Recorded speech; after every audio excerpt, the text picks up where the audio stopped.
Hello students, today I am going to discuss about the theoretical aspect। आज मैं DLED second semester के जो उसके सिलेबस हैं उसके अंतर्गत थियोरेटिकल आस्पेक्ट को जो है डिस्कस करूँगा। उसके जो सैद्धांतिक पहलू हैं, जैसा कि आपको मैंने इसके पिछले वीडियो में बताया कि 3 कॉन्सेप्ट होते हैं। पहला होता है थियोरेटिकल आस्पेक्ट, दूसरा होता है क्लासरूम टीचिंग, तीसरा कंटेंट स्पेसिफिकेशन। तो आज सैद्धांतिक पहलू पर हम चर्चा करने जा रहे हैं। इसके अंतर्गत जो आप अप्रोच और मेथड को पढ़ेंगे, मतलब इसमें जो अप्रोच है और मेथड जो है उसमें बताया जाएगा। जैसा कि आप जानते हैं, मेथड एक प्रकार की प्रणाली होती है, अप्रोच एक प्रकार का ऐसा उपागम होता है जिसके अंतर्गत छात्रों के बीच में आने वाली कठिनाइयों को, समस्याओं को अप्रोच के अंतर्गत उसके जो सॉल्यूशंस होते हैं उसको बताया जाता है। मतलब कि जो स्टूडेंट्स होते हैं उनको किसी स्किल को, मतलब उनको ज्ञान को सीखने के लिए जो परेशानी आती हैं वो उपागम के अंतर्गत उसको बताया जाता है। मतलब एक प्रकार से कठिनाइयों का सामना करना, उसको एक तरफ यह कह सकिए कि उन समस्याओं का निदान करते हुए सरलतम की ओर जाना, मतलब कि उन विचारों को निहित करना जिनमें वो सरल विचार निहित हों, जिसमें वो सरल विचार संस्कृत हों, जिससे विद्यार्थी को किसी भी समस्या को, किसी भी पहलू को, किसी भी चीज़ को जानने में कठिनाई न उत्पन्न हो। तो आइए हम उपागम के अंतर्गत, अप्रोच के अंतर्गत, मेथड के अंतर्गत, मतलब इसमें सैद्धांतिक थियोरेटिकल आस्पेक्ट में अप्रोच और मेथड को पढ़ते हैं। तो अब हम यहाँ पर आपको चर्चा करने जा रहे हैं कि ये जो थियोरेटिकल आस्पेक्ट है इसके अंतर्गत जो 2 पहलू हैं, मेथड एंड अप्रोच। जैसा कि आपको मैंने बताया कि जो अप्रोच है वो कठिनाइयों का निदान, समस्याओं का निदान करने का एक कॉन्सेप्ट है, और जो ये मेथड है वो उसको जानने की एक प्रणाली है। तो आइए हम थोड़ा सा देखते हैं। यहाँ पर लिखा है, the best teaching method is one that work well with the teacher and helps them to achieve the goals in the mind of the students. In the first concept, where the student is learning something, so the मतलब कि method or the method of the teaching should be such kind of। इसमें बताया जाता है कि the best teaching method, मतलब कि सबसे अच्छी जो शिक्षण प्रणाली होती है उसके अंतर्गत क्या होता है कि that work well with the teacher, मतलब कि जो कार्य होते हैं, जो पहलू होते हैं, जो बिंदु होते हैं, उसको टीचर्स के साथ, मतलब कि with the help of the teacher, with the guide of the teacher, should be done by the students, मतलब and help them to achieve. और मतलब कि ये उस प्रकार के उपागम होने चाहिए, ये उपागम उस प्रकार का होना चाहिए कि स्टूडेंट का जो लक्ष्य होता है, अचीव द गोल्स, मतलब उसके जो लक्ष्य होते हैं उसको प्राप्त करने में अध्यापक के वह कार्य जो उसकी मदद करते हों, मतलब कि लक्ष्य को प्राप्त करने में मदद करते हैं, वही सबसे अच्छी टीचिंग मानी जाती है। तात्पर्य यह है कि द बेस्ट टीचिंग मेथड, मतलब कि सबसे अच्छी प्रणाली वो होती है जो अध्यापक के साथ बच्चे उसको पूरा करते हैं, स्टूडेंट उसको पूरा करते हुए अपने लक्ष्य की तरफ बढ़ते हैं, वो सबसे अच्छे टीचिंग मेथड माना जाता है। I mean to say that the best teaching method is one which or that helps to the students to getting the goals in their future. It should be considered, it should be filled in the mind of the students। मतलब कि इस प्रकार, मतलब यह वह उपागम होता है जिसके अंतर्गत विद्यार्थी जो है कुछ सीखते हुए, अध्यापक के साथ सीखते हुए अपने लक्ष्य की तरफ जाता है। तो इस प्रकार का जो मतलब मेथड है वो सबसे अच्छा टीचिंग मेथड माना जाता है। अभी हम आपको मेथड और अप्रोच में के बारे में थोड़ा सा चर्चा करेंगे। पहले आपको जो general concept which are very necessary for the students is detailed here. Method of teaching is tool of help the teacher, मतलब कि जो प्रणाली होती है, मतलब अध्यापकों की मदद से, मतलब स्टूडेंट्स को मदद करने के लिए अध्यापक के पास एक यंत्र होता है। मतलब कि जो अध्यापक होता है, method of teaching is a tool, मतलब कि पढ़ाने की जो प्रणाली होती है, शिक्षण की जो प्रणाली होती है, a tool to help the teacher, मतलब उसके द्वारा अध्यापक उससे मदद लेकर के स्टूडेंट्स को गाइड करता है। तो इस प्रकार से सैद्धांतिक पहलू के अंतर्गत दो these are major points, these are very important points which has been noted by the students. मतलब आप इसको नोट कर सकते हो जहाँ पर ये पूछा जाएगा, मतलब कि जैसा कि आपको मैंने सिलेबस के अंतर्गत समझाया, प्रश्न के मेथड के अंतर्गत मैंने समझाया कि अगर पूछा जाए कि what is the best teaching of method, so you can write that work well with the teacher, मतलब that work well with the teachers and help them to achieve the goal. Method of teaching is a tool of help the teachers. What is the tool of help the teachers? So you can write that method of teaching is a tool of help the teacher. One method might be used successfully by one teacher. मतलब एक प्रकार की प्रणाली with the help of that method the student is learning easily. It should be adopted by the teacher successfully. According to मैकेज नाम के एक विद्वान हैं जिन्होंने अपने विचारों को यहाँ पर संकलित किया है, अपने विचारों को उन्होंने लिखा है। वो क्या लिखा है? A method and approach must include following the things. जैसा कि आप अप्रोच जानते हैं, अप्रोच का मतलब होता है किसी कठिनाई के जो कठिनाई है उसके उपाय को अप्रोच कहा जाता है। मतलब कि जो उसमें कठिनाई, जो उसमें परेशानी आ रही है, उसके जो प्रोसीजर होते हैं, उसके जो पॉइंट्स होते हैं, क्या उसको सॉल्व करने के वो अप्रोच होते हैं। और यह एक प्रणाली होती है जिसके तहत आप यहाँ पर पहुँचते हो, जिसके तहत आप कुछ सीखते हो। A method and approach must include following things. ये कहते हैं कुछ बिंदुओं के अंतर्गत, मतलब कुछ जो अनुसरण करने वाले बिंदु हैं वो नीचे दिए गए हैं, जो उसमें निहित होते हैं उसकी चर्चा वो करते हैं।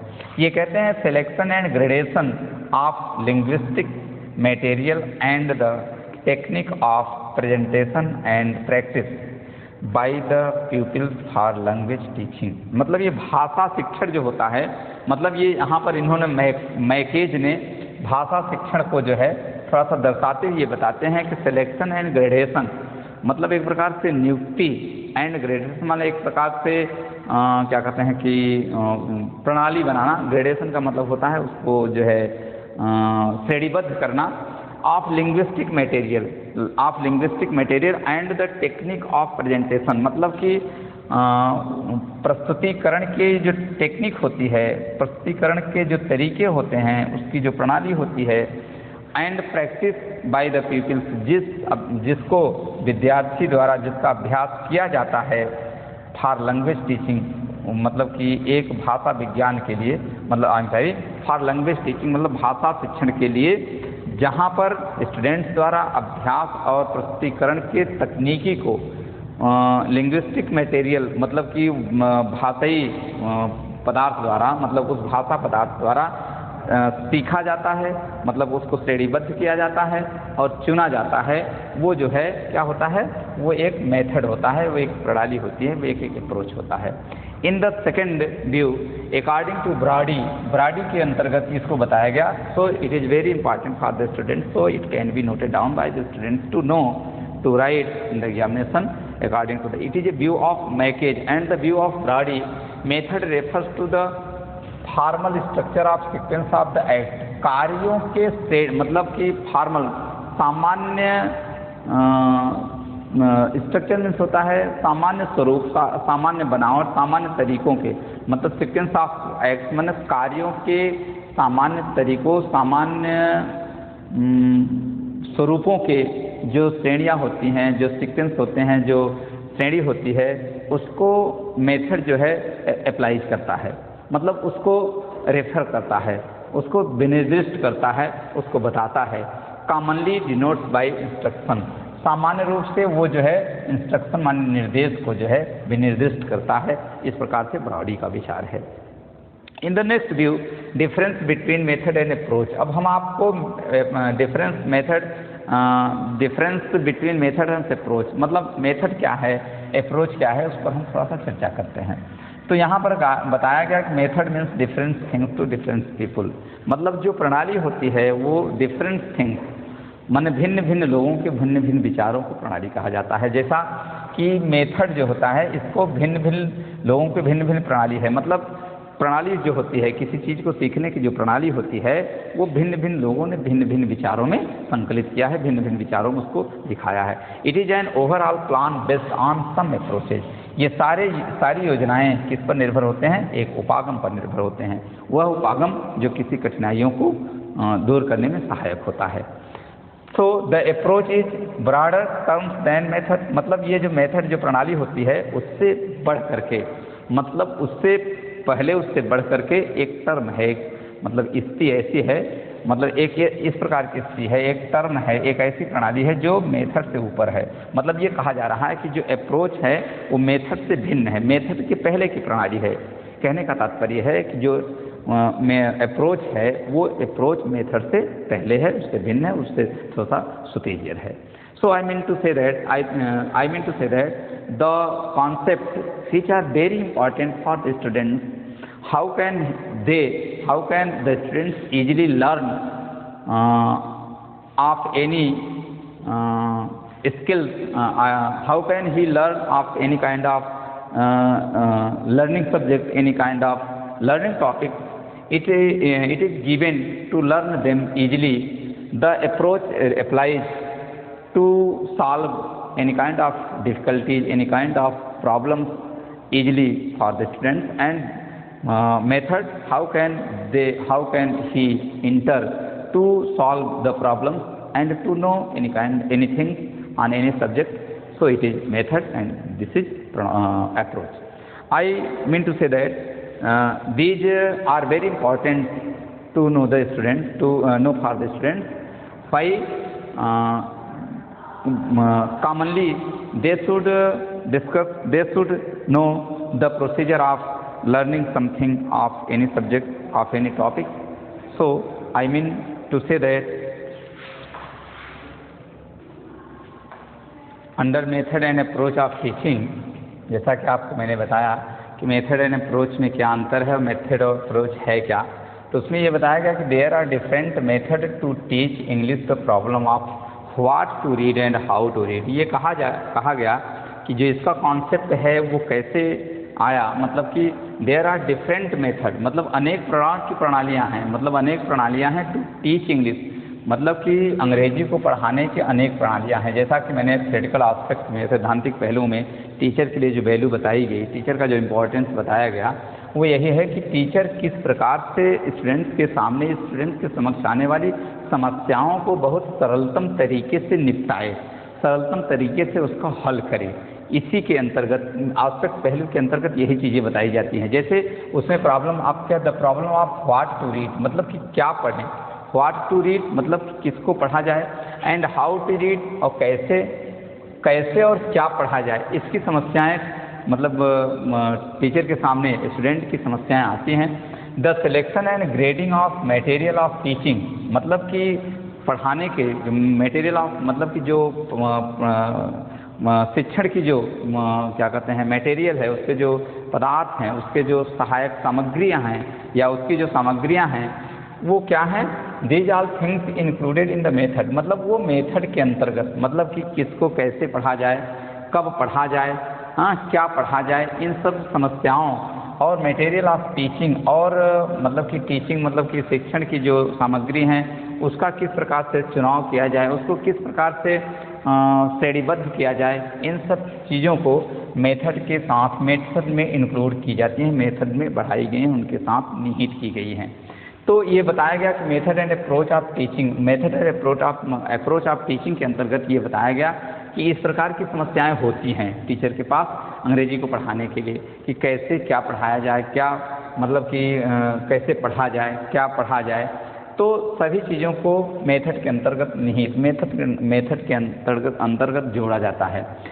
अप्रोच ऑफ टीचिंग, अब अप्रोच ऑफ टीचिंग मतलब कि ये जो उपागम की शिक्षण है, शिक्षण का मतलब कि शिक्षण का जो उपागम है वो क्या है, इसमें एंथोनी, मतलब एक एंथोनी एक मतलब कि विद्वान हैं, उन्होंने इसको रेफर किया है। क्या रेफर किया, it states a point of view और फिलॉसफी, मतलब it states a point of view और philosophy are an assumption which one believes but can not necessarily prove. ये कहा जाता है कि ये जो उपागम होता है, मतलब उपागम के अंतर्गत ये बताया गया, आपको हम बता रहे हैं क्या कहते हैं कि अच्छा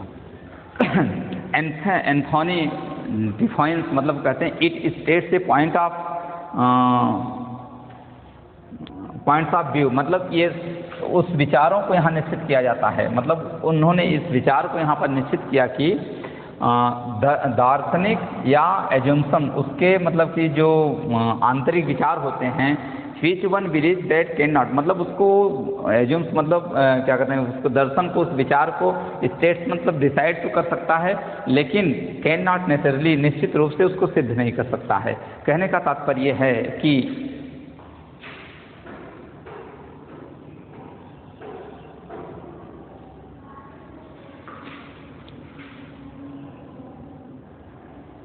कहने का मतलब ये होता है कि उसमें जो है पूर्वानुमान, मतलब इस state A point of view और फिलॉसफी आ रहे हैं, मतलब उसमें पूर्वानुमान को कहा तो जा सकता है, पूर्वानुमान उसमें लगाया तो जा सकता है, लेकिन उसको सिद्ध नहीं किया जा सकता। कहने का मतलब ये है उसमें कल्पना या पूर्वानुमान को, अप्रोच ऑफ टीचिंग, मतलब ये जो है एक प्रकार से उपागम है, एक प्रकार से वो ज्ञान है जो स्टूडेंट्स के सामने जो समस्याएं हैं उसको सॉल्व करने में सहायक होता है। लेकिन ये इसके लिए ये बताया कि इसको निश्चित रूप से सिद्ध नहीं किया जा सकता। सिद्ध वन बिलीव दैट, मतलब उसमें पूर्वानुमान में आप विश्वास तो कर सकते हैं, लेकिन इसको निश्चित रूप से सिद्ध नहीं कर सकते हैं। मतलब ये पूर्वानुमान एक प्रकार से ऐसी स्किल होती है जो मतलब गेस की जाती है, जिसको दार्शनिक विचार के अंतर्गत गेस किया जाता है। अब हम आते हैं कि ये जो मेथड है, जो प्रणाली है, जो शिक्षण प्रणाली है, वो कितने प्रकार से है, कितने प्रकार से मतलब आपको उसको पढ़ाना चाहिए, कौन कौन सी प्रणाली बच्चों को शिक्षा देने में, बच्चों को पढ़ाने में, बच्चों को क्या कहते हैं कि रियलाइज करने में सहायक होती हैं। तो उसके अंतर्गत आता है 4 प्रकार की प्रणालियाँ हैं। पहला है ग्रामर ट्रांसलेशन मेथड, मतलब ग्रामर ट्रांसलेशन मेथड के अंतर्गत, और डायरेक्ट मेथड है, इसके बाद बिलिंगुअल मेथड है, और डॉक्टर न्यूबेस्ट मेथड है। अब थोड़ा सा ग्रामर ट्रांसलेशन मतलब ये कहा जा रहा है कि ग्रामर ट्रांसलेशन मेथड के अंतर्गत भी स्टूडेंट्स को पढ़ाया जाता है, जिसमें क्या किया जाता है, उसमें स्टूडेंट्स को पार्ट्स ऑफ स्पीच का ज्ञान कराया जाता है।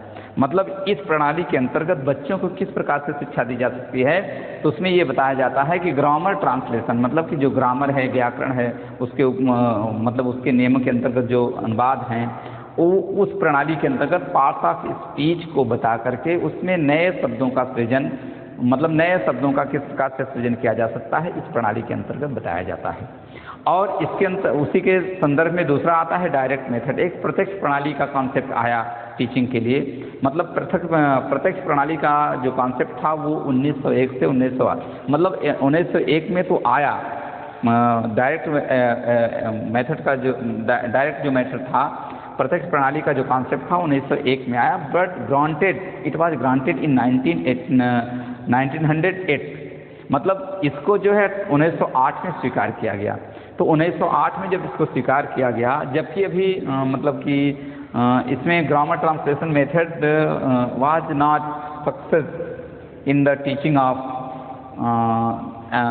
in the teaching under approach and method, so direct method was adopted and started in 1901 and adopted granted 1908. so practice of connecting new words, मतलब इसमें ये बताया गया, जो उसमें उस समय की जो प्रणाली थी, न्यू मेथड की जो प्रणाली थी, डायरेक्ट मेथड की जो प्रणाली थी, उसमें नए शब्दों का सृजन करके it's meaning without the medium of mother tongue, मतलब उसमें मातृभाषाओं से हट करके, मतलब मातृभाषाओं से हट करके नए शब्दों का उसमें सृजन किया गया। इस प्रकार से मतलब कि डायरेक्ट मेथड के अंतर्गत मातृभाषाओं को दूर करके, मातृभाषाओं को नज़रअंदाज करते हुए नए शब्दों को जोड़ने की पद्धति को अपनाया गया कि नए शब्द किस प्रकार से जोड़े जाएं, इसकी पद्धति को अपनाते हुए इसके अभ्यास पर जोर दिया गया कि मदर टंग से हट करके आप नए शब्दों को जोड़ने के, नए सृजित शब्दों को जोड़ने का अभ्यास बताया गया। और इसके बाद आता है आपका बिलिंगुअल मेथड, और बिलिंगुअल मेथड के बाद आता है डॉक्टर वेस्ट न्यू मेथड। मतलब कि doctor West new method and bilingual method, यही आपके कोर्स में थोड़ा सा आपको इसी पर फोकस करना है, इसको आप जानते रहिए। In the kinds of method, grammar translation method, direct method and bilingual and best method, मतलब कि बिलिंगुअल मेथड और doctor West methods are very important for the examination. So these method, grammar and direct method are necessary to know to know the detail about grammar and direct method, so you have to know about the bilingual method and Dr. West new method। मतलब इन दोनों को discuss हम करते हैं, ये ज़्यादा important है, मतलब इसी पर फोकस किया जाएगा। इनको मैंने नंबर में जो थे 4 प्रकार के जो मेथड है उसके अंतर्गत मैंने बता दिया। तो इस प्रकार से हम आते हैं अब आपको बिलिंगुअल मेथड पर चर्चा करते हैं। तो बिलिंगुअल मेथड है क्या, द्विभाषा प्रणाली किसको कहा जाता है?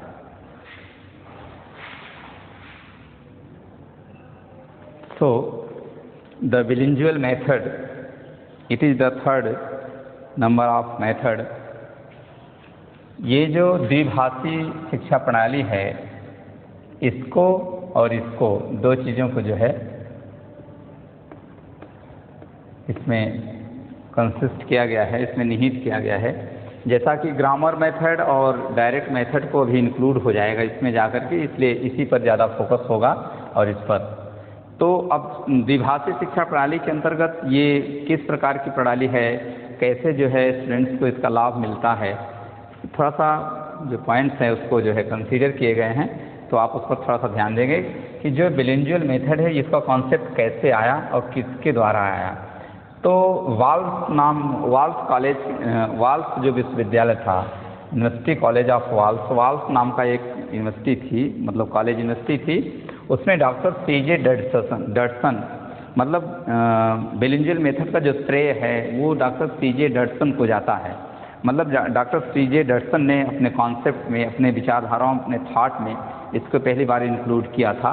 जब इसको इंक्लूड किया तो इसके बाद इनके मतलब कि 1901 1908 के बाद जो ये आया डॉक्टर C.J. डडसन का जो कॉन्सेप्ट आया था, मतलब कि द्विभाषी शिक्षा प्रणाली के अंतर्गत, तो उन्होंने क्या बताया जिसके कारण इसको एडॉप्ट किया गया, मतलब कि इसको जिसके कारण एडॉप्ट किया गया, जिसके कारण इसको लाइक किया गया, उसके रीजन यहाँ पर दिए गए हैं। वाज द वर्जिनेटर, ये क्या है, वर्जिनेटर है, मतलब इनके द्वारा ये सृजन करता है of bilingual method. The aim of the methods are, इन्होंने जब मतलब इसका सृजन किया, इनको इसका श्रेय गया, डॉक्टर C.J. डडसन जो है इसके जनक माने जाते हैं। तो इन्होंने कुछ पॉइंट पर बिलिंगुअल मेथड के अंतर्गत कुछ पॉइंट लिखा जिससे मतलब कि बच्चों को, स्टूडेंट्स को कुछ सुगमता प्राप्त हुई, कुछ सरलता प्राप्त हुई, उस पर हम चर्चा करने जा रहे हैं।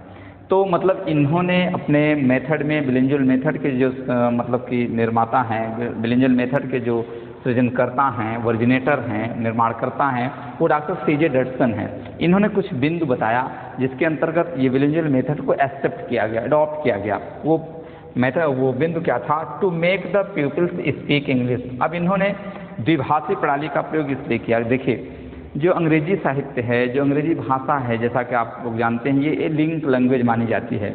अंग्रेजी भाषा को लिंक लैंग्वेज कहा जाता है। मतलब एक ऐसी भाषा है जो एक दूसरे से श्रृंखलाबद्ध रहती है। इसको जानने के जो तरीके हैं, इसको सीखने के जो तरीके हैं, वो इंग्लिश टू इंग्लिश इसको आप सीखने में बड़ी कठिनाई सामने आती है। इसलिए जो विद्वान थे, जो कॉन्सेप्ट था, जो अप्रोच आया, जो मेथड आया, उन्होंने कई प्रणालियों का उन लोगों ने दृष्टांत दिया। लेकिन बिलिंगुअल द्विभाषी प्रणाली, जैसा कि आप शब्दों से ही समझ सकते हैं कि द्विभाषी प्रणाली का मतलब the meaning of the bilingual method, it is a mixture of two language which also helps to make learning English और learning any kind of language easily. So it is said that it is a mixture of two languages which also helps to the pupils, to the students. Why?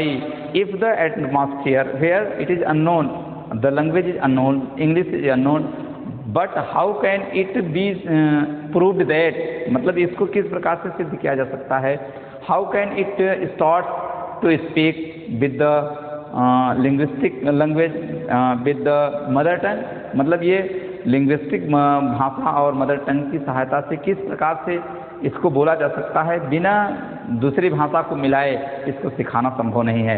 इसलिए उन्होंने क्या कहा, to make the peoples, मतलब उनका जो target था, उनका जो मोटो था, उनका जो उद्देश्य था, वो ये था कि जो स्टूडेंट्स है उसको ईजिली, मतलब कि अंग्रेजी भाषा को उसको कहना, सुनना, मतलब उसको समझना, अंडरस्टैंडिंग, लिसनिंग एंड लर्निंग, मतलब उसको बहुत आसानी से वो सहजता के साथ और शुद्ध अंग्रेजी बोलना सीख जाए। तो इस प्रणाली बिलिंगुअल मेथड का यही मुख्य उद्देश्य था और उसमें उन्होंने इन बिंदुओं पर चर्चा की, उसको निहित भी किया। उन्होंने बताया कुछ बिंदुओं पर उन्होंने चर्चा किया, 3 बिंदु दिए हैं।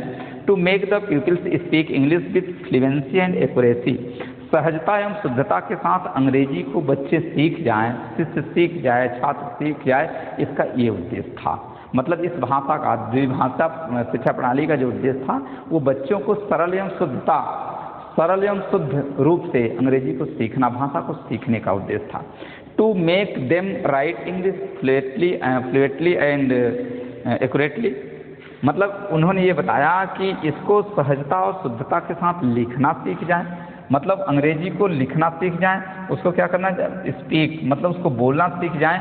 इस बिलिंगुअल मेथड का मुख्य उद्देश्य था। तीसरा उद्देश्य क्या है, to enable the peoples to use his mother tongue concept for bilingual profession, इस अवधारणा के प्रयोग के साथ साथ वो मदर टंग जो होती है, जो मातृभाषा होती है, उसके कॉन्सेप्ट को भी वो यूज करना, मतलब कि प्रयोग करना सीख जाएं।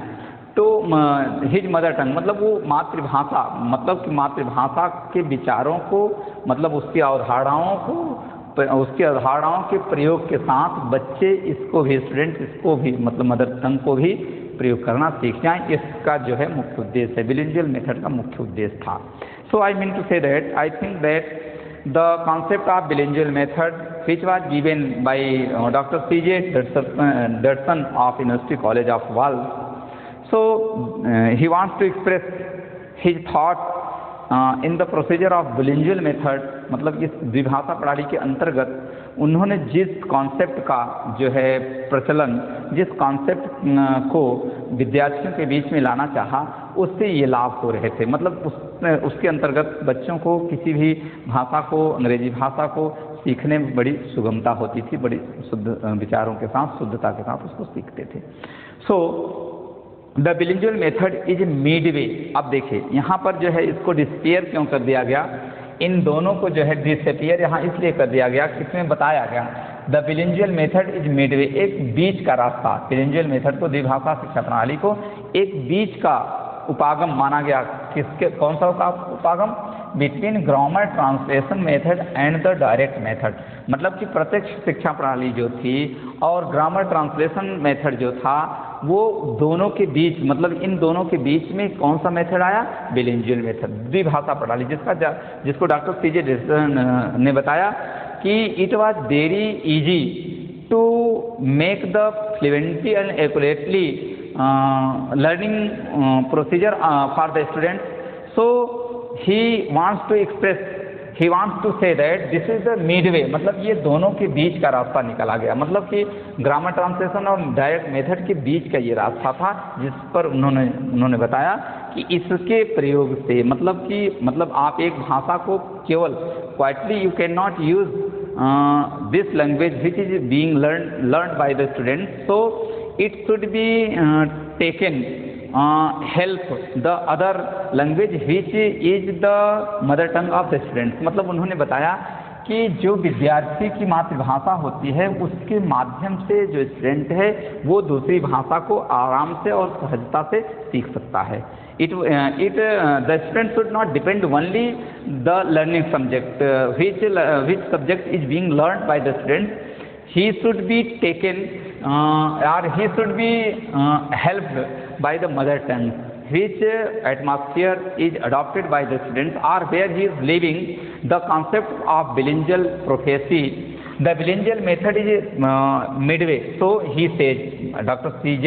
Dodson said, it is a midway approach, मतलब ये बीच का, मतलब ये बीच का ये उपागम है, उस दोनों के बीच का ये उपागम है, जिसके माध्यम से स्टूडेंट जो है किसी भाषा को, मतलब कि जिस भाषा को सीख रहा है, अंग्रेजी भाषा को आसानी से सीख सकता है। In this method the teacher gives the meaning of English, मतलब इन्होंने आगे क्या बताया कि under bilingual method the teacher gives the meaning of the word, the meaning of the sentences and the cut point of the sentences और the passage which has been learned by the student, so it helps the meaning of the English words, the meaning of the English sentences, gives or help to the students to learn English or any language।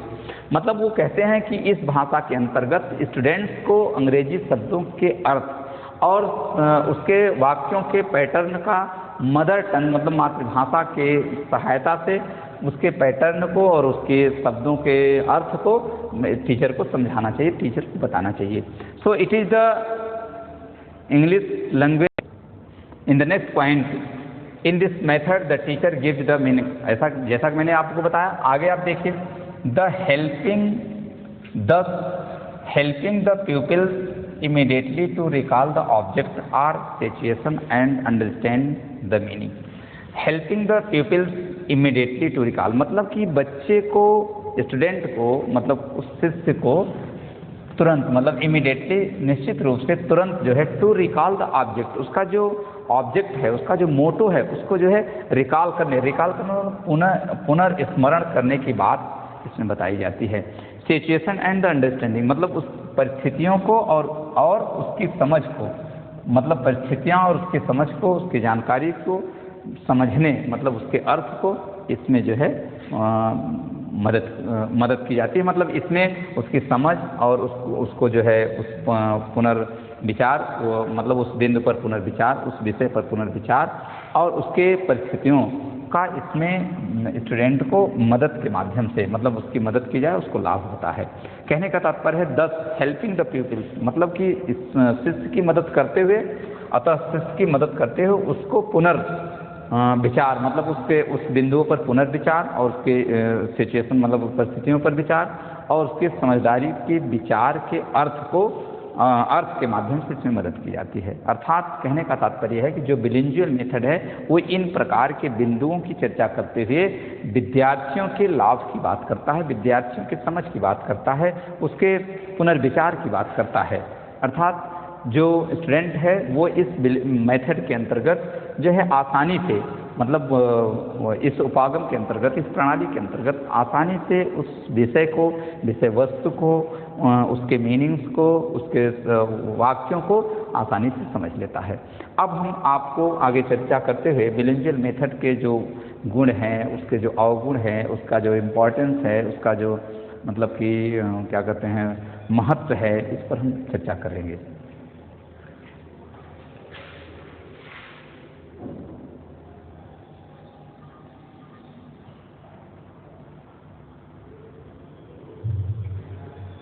इसके गुण के अंतर्गत characteristics of the bilingual method मतलब इस बिलिंगुअल method के जो गुण हैं इस पर थोड़ा सा हम चर्चा करते हैं कि इसके अंतर्गत मतलब जो इसका गुण है, इसके गुण का जो प्रभाव है वो किस प्रकार से स्टूडेंट पर पड़ता है। तो कैरेक्टरिस्टिक्स ऑफ द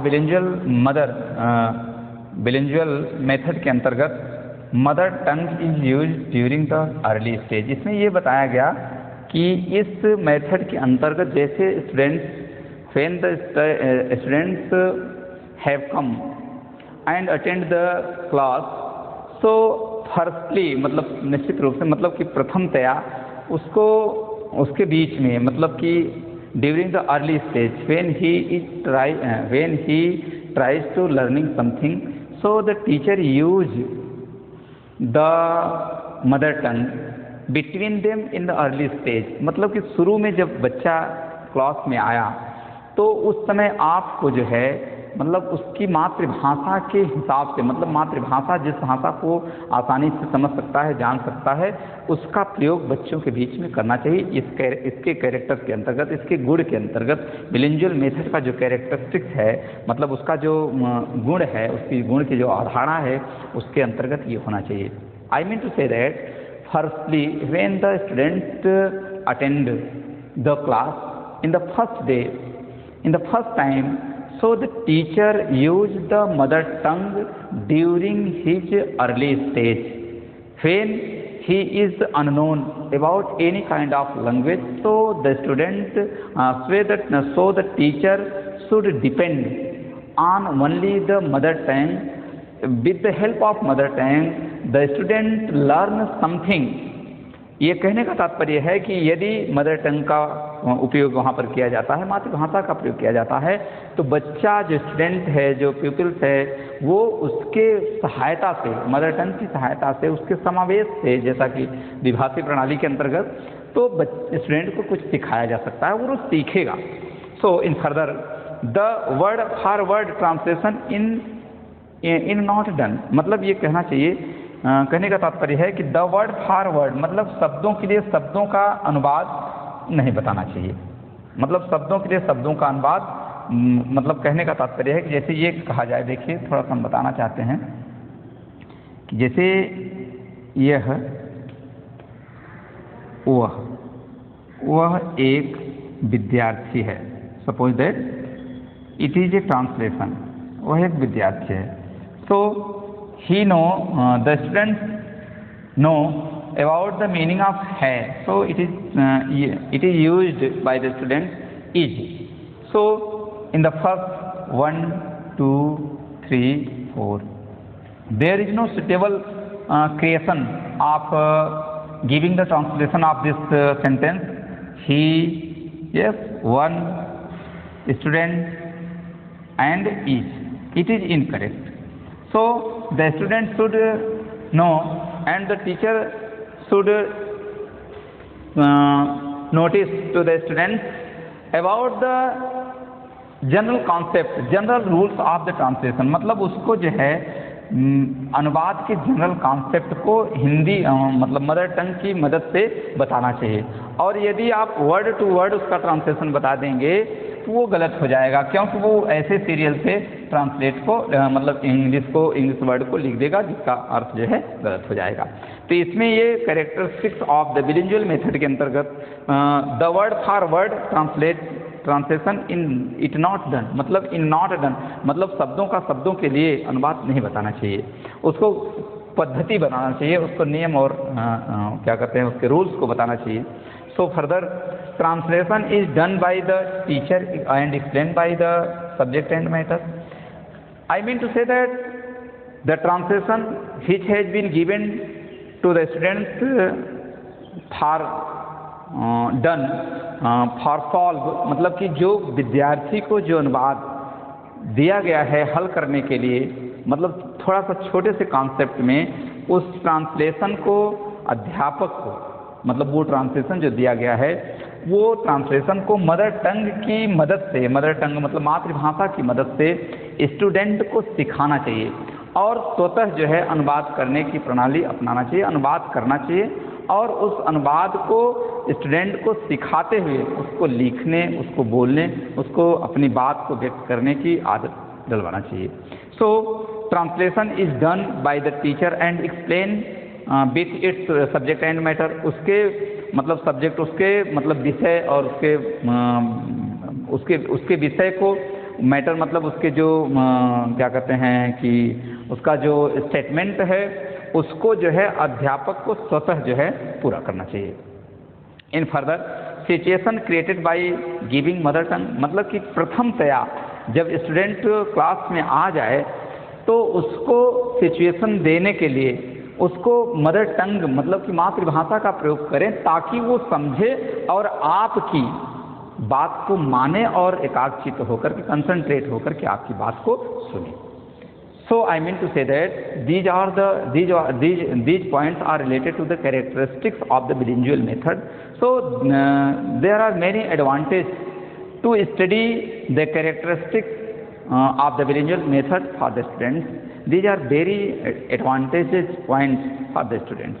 इस प्रकार से इसके कैरेक्टर्स के अंतर्गत, इसके गुण के अंतर्गत इन चीज़ों को जो है रखा जाता है और इन चीज़ों से स्टूडेंट्स को क्या लाभ है, टीचर को क्या लाभ है, इन सब चीज़ों को बताया गया है।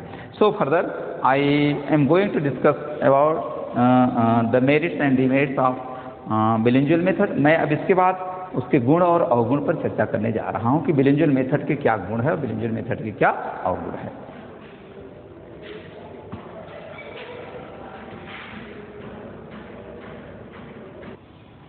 These are the merits of bilingual method. कहने का तात्पर्य है कि बिलिंगुअल जो द्विभाषी प्रणाली शिक्षा प्रणाली है उसके अंतर्गत उससे क्या लाभ हैं, उससे क्या हानि है, इसके बारे में थोड़ा सा हम चर्चा करेंगे।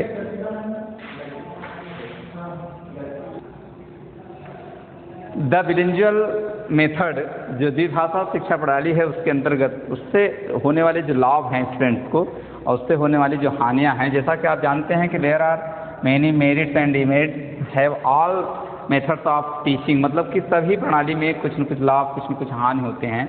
तो इसमें पहले जो लाभ है वो उसको बताया गया कि it promotes with the practice of English, मतलब इस पद्धति को अपनाने से, मतलब इस पद्धति को इस प्रणाली को अपनाने से, मतलब इस शिक्षा प्रणाली को अपनाने से जो प्रैक्टिस ऑफ इंग्लिश है, मतलब कि अंग्रेजी को सीखने, अंग्रेजी भाषा को सीखने, अंग्रेजी शिक्षण को सीखने का जो अभ्यास है उसमें प्रोन्नत होता है। मतलब कि अंग्रेजी के सीखने, अंग्रेजी के अभ्यास के सीखने के माध्यम से इसमें प्रोन्नत होता है, मतलब उसके माध्यम से आप कुछ न कुछ learning more, you are learning more, मतलब आप कुछ अधिक सीख जाते हैं। And it promote with the practice of English, मतलब ये कहने का तात्पर्य है कि इसके अभ्यास जो होते हैं द्विभाषा प्रणाली, मतलब द्विभाषा शिक्षा प्रणाली के पढ़ाने, मतलब उसके अंतर्गत जो आप पढ़ाते हैं उसके अभ्यास से आपको उस भाषा में जानने की जानकारी बढ़ती है, मतलब उस भाषा के ज्ञान की प्रोन्नति होती है। The next point, it saves the time, labour and energy of the teacher, मतलब कि इसमें अध्यापक को एक और लाभ बताया गया। इट सेव द टाइम, मतलब इस प्रणाली के अंतर्गत, द्विभाषा प्रणाली के अंतर्गत टाइम बचता है। टाइम बचने का तात्पर्य है कि if you are using only one linguistic language, only one language, so the students can not learn easily, so you have to explain many times or again and again to understand the students, so at last the students get nothing by learning English language. अतः आप जब केवल एक भाषा का प्रयोग करेंगे तो आपका टाइम इसलिए ज़्यादा जाएगा कि आप उसी भाषा को बार बार बोलेंगे और वो लड़का समझने में, स्टूडेंट को समझने में कठिनाई होगी और लास्ट में स्टूडेंट्स विल गेट नथिंग, वो कुछ नहीं पाएगा, वो कुछ नहीं सीख पाएगा। So it saves the time, इस प्रकार से ये टाइम बचता है इसमें। एंड लेबर, और परिश्रम भी थोड़ा सा बच जाता है। if you are writing any language again and again on the blackboard and try to understand the students again and again, so you have to labor in much frequency and energy of the teacher and energy of, if you are speaking in large time, if you are speaking many times, so you are losing your energy, so you are wasting your energy. So by using bilingual method of teaching, the student promotes with the practice of English and the teacher saves the time, labor and energy of the teacher. So in the again point, it does not need trained teacher. It is said that there is no need to trained teacher of teaching to the students.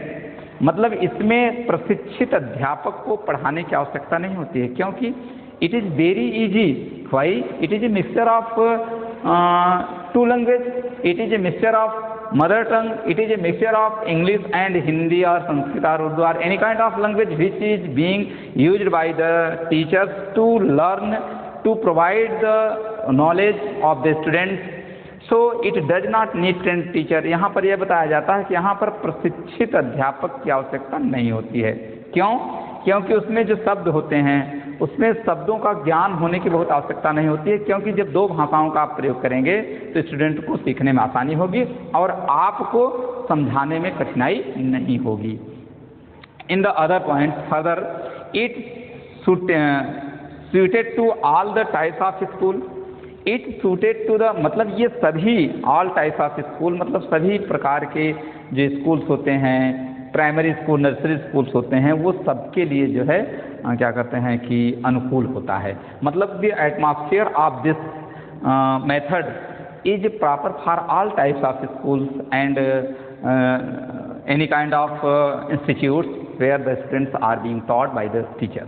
So in further, audio visual aids are not much needed. Audio visual, श्रव्य मतलब कि जो श्रव्य ज्ञान होता है सुन करके, audio visual देखने और सुनने का जो ज्ञान होता है उसके जो क्या कहते हैं कि इंस्ट्रूमेंट्स होते हैं उसकी इसमें बहुत आवश्यकता नहीं होती है। मतलब कि audio visual its are not, मतलब कि जिस प्रकार से श्रव्य और मतलब कि श्रव्य ज्ञान की पद्धति होती है, श्रव्य ज्ञान को सिखाने की जो पद्धति होती है उसमें जो मतलब कि यंत्र होते हैं, उसमें जो मटेरियल होते हैं उसकी इसमें आवश्यकता नहीं होती है।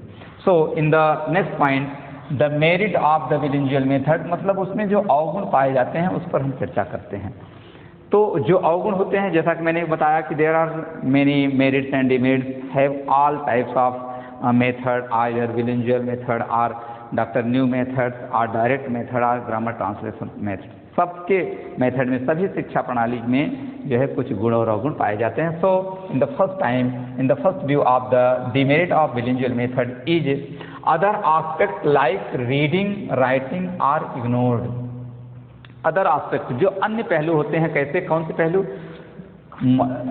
लाइक रीडिंग मतलब कि अध्ययन के, राइटिंग लिखने के, वो सभी क्या होते हैं, उस पर किसी भी प्रकार से फोकस नहीं किया जाता है, सबको इग्नोर किया जाता है, सबको अनदेखा किया जाता है, सबको अनसुना किया जाता है। There are some words of English which can not be translated into mother tongue. बहुत से ऐसे शब्द होते हैं जो स्टूडेंट्स के सामने आते हैं, उसको सबको अनुवाद करने की आवश्यकता नहीं होती है। मतलब वर्डों के, उन अंग्रेजी के शब्दों के जो स्टूडेंट के सामने मदर टंग मतलब मातृभाषा के रूप में प्रेजेंट होते हैं, उन सबको ट्रांसलेशन करने की आवश्यकता नहीं होती है। So under are in the bilingual method there is no need to be translated the mother tongue which has been carried out before the students. In the other point, it develops the habit of translation in thinking. It develops the habit of translation in thinking. सोच पर, मतलब ये जो है सोच की पद्धति पर, इसमें मतलब सोच की पद्धति के आधार पर इसमें थोड़ा सा विकास होता है। मतलब इन ट्रांसलेशन इन थिंकिंग, सोच करके किसी भाषा को दूसरे भाषा में बदलने की आदत से स्टूडेंट्स में थोड़ा सा विकास होता है। कहने का तात्पर्य है, if you are giving any kind of question before the students and you say that students try to translate, try to understand these words, these sentences which has been given to translate, to convert any language.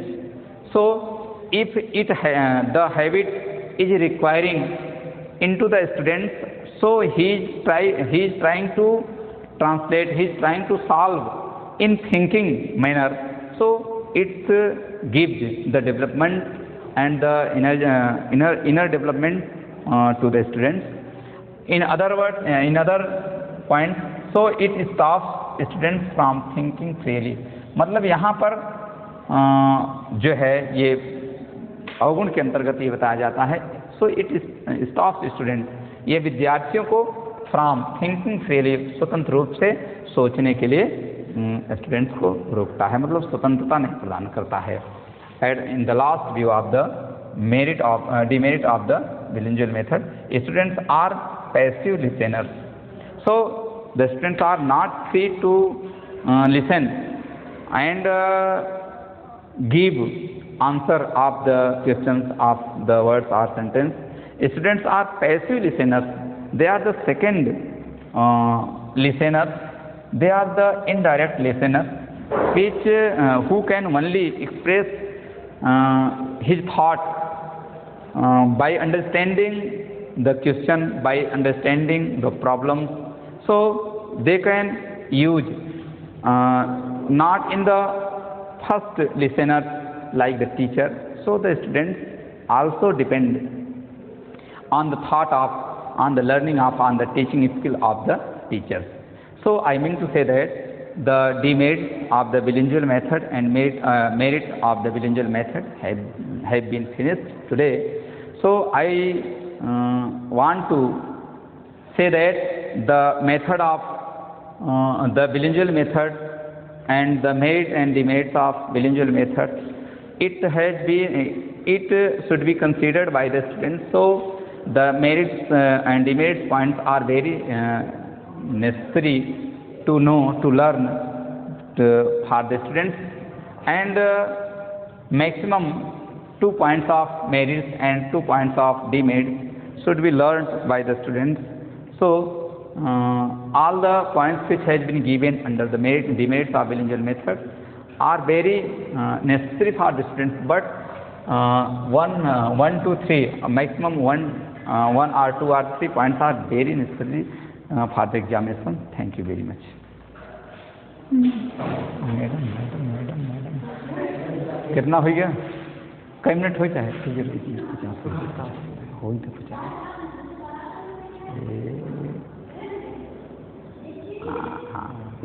After finishing the bilingual method, मैं अब अगले next video पर आप लोगों को doctor West new method को discuss करूंगा।